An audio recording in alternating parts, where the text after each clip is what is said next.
Previously, we talked about using polynomials, particularly the leading term test, to determine how many possible solutions there are for a particular polynomial. Remember, solutions, roots, x-intercepts, zeros all mean the same thing.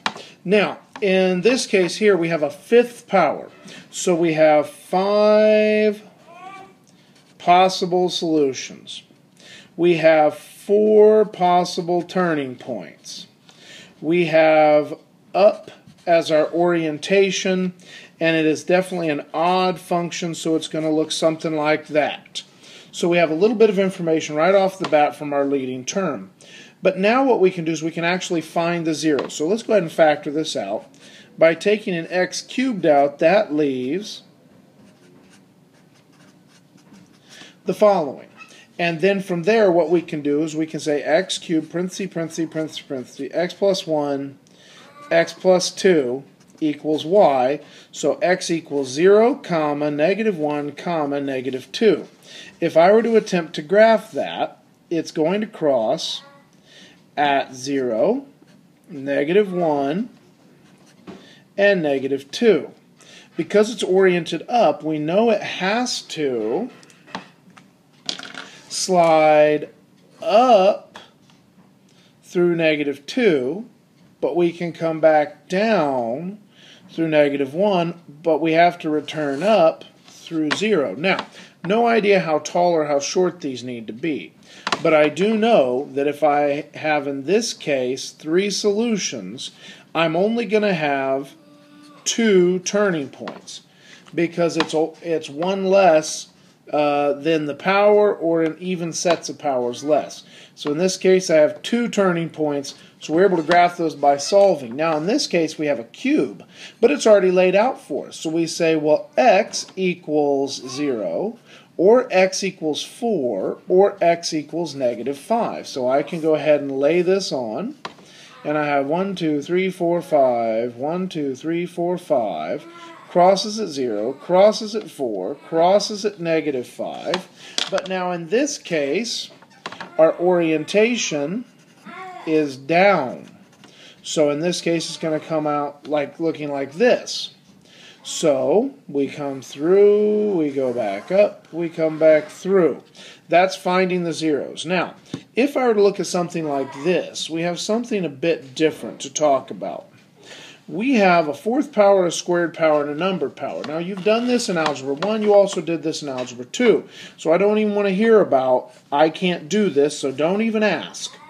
In this case, I have, as long as this power here is twice the middle power, then all I have to do is break up x to the fourth. But how do I break up x to the fourth? Well, x squared and x squared would do it. How would I break up 27? Well, I have 1 and 27. I have 3 and 9. Well, 3 and 9 work for me. So I have 3 here and 9 here, because that's a plus with a minus in the middle. 2 of those negatives. Now, you'll notice we've broken it down from a fourth power, but we've only gotten it to squares. To finish it, I'm going to need to keep breaking it up. X plus, well, we'll come back to that, but it's going to be x plus and x minus. Over here, it's going to be x plus 3, x minus 3. Now, to figure this out, I could take this right over here, say x squared equals negative 3, minus 3 equals 0. So x squared equals 3, square root both sides. So I have square root of 3, square root of 3. Now, don't freak out. Just because it's a square root of 3, all it means is it's approximately 1.71. So if I want to graph this, I know that it's going to be up, and I know it's going to look something like that, where the 2 ends up and I have some bounce in the middle. Well, if I have 1, 2, 3 negative, 1, 2, 3 positive, I know I have one that crosses at positive 3, negative 3, and both positive and negative 1.71. So in this case, I'm going to come down, back through, and I can't come down again until I get to the other solution, down, and back up. So I can talk about end behavior. I have 4 possible solutions, and I have 4 solutions indeed.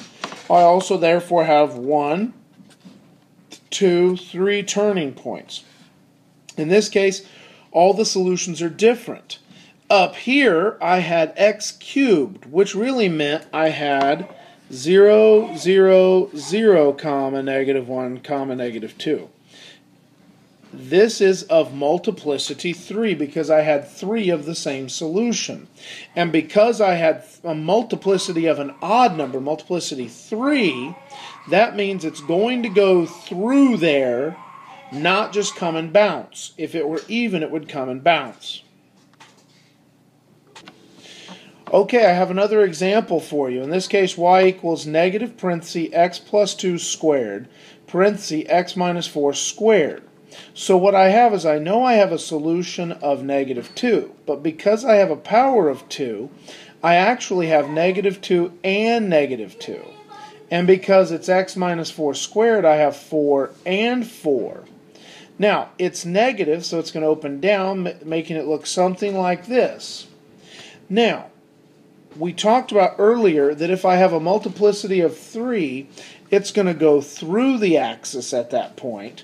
Here, if it's an even multiplicity, it's just going to kiss it at -2, and because I have double at 4, just going to kiss it and back down.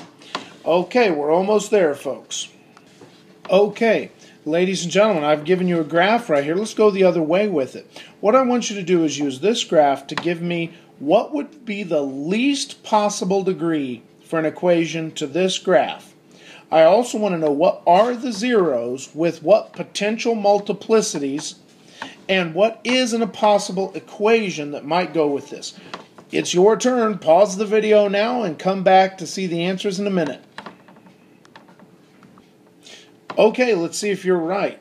First of all, let's see what we have here. We have 1, 2, 3, 4 turning points. So if I have 4 turning points, that means my power has to be at least 5. Now, you'll also notice it starts at the top and ends at the bottom, so I know my leading coefficient has to be negative. Did you guys catch that? Because we're going down. Additionally, there are only 2 zeros. We have a 0 at x equals -4 and x equals 3.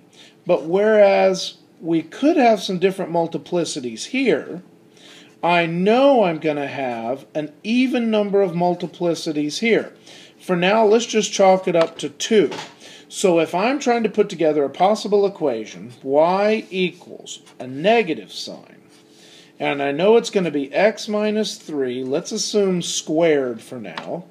I also know that I have x plus 4 as a potential solution, but that's only 2, 3 for the power.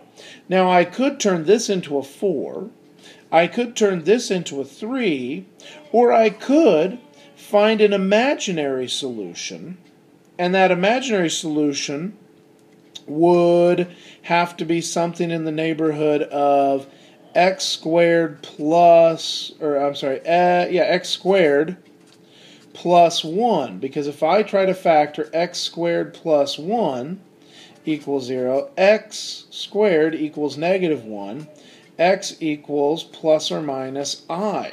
So I could come up with 2 more x's here in a hurry by simply saying x squared plus 1. Or I could have increased this to a 3 and left that off, or I could have increased that to a increase that to a 4 or increase that to a 3. So a couple different options.